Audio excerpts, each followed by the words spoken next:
आड़े बल्ले के अपने क्रॉस बैटेड शॉट लगातार मार सकते हैं अपनी अगली गेंद के साथ। David Willey over the wicket से बल्लेबाज ने आड़े बल्ले से चमाटा दे मारा। रिंकू सिंह खतरे में थे लेकिन उनके सर के ऊपर से गेंद जा चुकी है मिड ऑफ खिलाड़ी के सामने से चौके के लिए। ऑस्टन के बाहर बहुत ज्यादा छोटी लंबाई में गेंद थी, बल्लेबाज को जगह भी काफी मिली। धीमे गति की गेंद थी, 117 की स्पीड से बल्लेबाज ने अपने क्रॉस बैट से आड़े बल्ले से चमाटा जो दे मारा, रिंकू सिंह को खतरे में डाल दिया था। नॉन स्ट्राइकर बल्लेबाज को अचानक नीचे झुकना पड़ा गेंद को जाने देते हुए। एक और चौके के साथ शार्दुल पहुंचे 46 रन पर और अपने आईपीएल करियर की सबसे मनोरंजन भरी पारियों में से एक यहाँ पर शार्दुल ठाकुर यहाँ पर सभी का मनोरंजन करते हुए इस प्रकार की पारी ने कोलकाता को भी मैच में वापस लाना शुरू कर दिया है। अगली गेंद के साथ डेविड विली अपनी चौथी गेंद के साथ लौटेंगे। सुनील नरेन को भी आना बाकी है फिलहाल शार्दुल के लिए। विली की अगली गेंद को स्कूप करने के लिए गए, मिस कर गए, बोल्ड होते होते बच गए। इस बार बहुत ज्यादा खतरे में आ सकते थे। शार्दुल ठाकुर ने विकेटों को खुला छोड़ दिया और जैसे ही गेंद मिस कर गए, गेंद विकेटों के नजदीक से ऊपर से कीपर के हाथों में जा चुकी। आप देखेंगे गेंद की लाइन किस प्रकार की थी, जहां बल्लेबाज पूरी तरीके से ऑफ स्टंप पर गेंद को पीछे की ओर उठाना चाह रहा था। 250 के स्ट्राइक रेट के साथ बैटिंग कर रहे हैं शार्दुल ठाकुर। एक और गेंद पर आक्रामक जरूर होने वाले हैं। जो मोमेंटम हासिल किया है, जो कॉन्फिडेंस महसूस कर रहे हैं, उसका लगातार फायदा उठाना चाहेंगे किसी भी प्रकार से। अब ये रक्षात्मक बिल्कुल नहीं होंगे। अगली गेंद के साथ विली वापस लौटेंगे दाहिने हाथ के शार्दुल ठाकुर के लिए। 18 गेंदों में जो फिलहाल 46 रन पर हैं। ओवर द विकेट से विली की अगली गेंद को भी बल्लेबाज ने ऑस्टन की लाइन से उठाकर मारना चाहा, किनारा लगा है, बल्ले का स्लाइस हुआ है गेंद। यहाँ पर गेंद सीधा डीप पॉइंट के इलाके में एक टिप्पे पर विराट कोहली के हाथों से कीपर की तरफ एक और सिंगल, तब तक बल्लेबाज जाएंगे।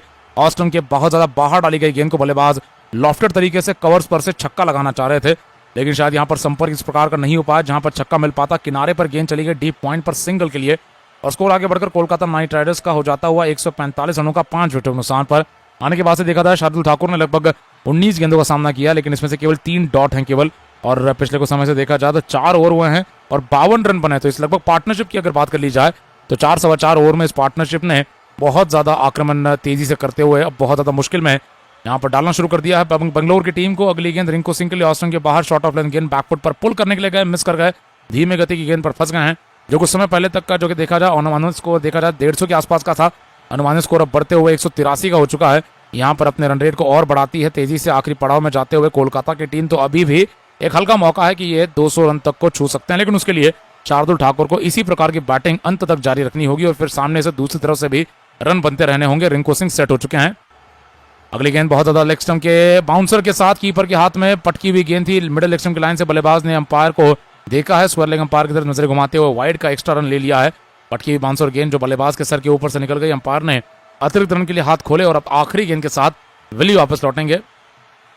ओवर द विकेट से लगातार गेंदबाजी जारी रखी जाएगी बाएं हाथ के रिंकू सिंह के लिए, जहां स्कोर है 146 रनों का।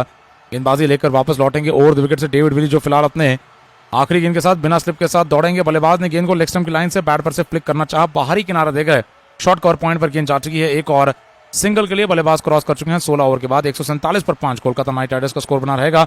9.19 का करंट रेट और शार्दुल ठाकुर जहां 47 रन पर हैं। रिंकू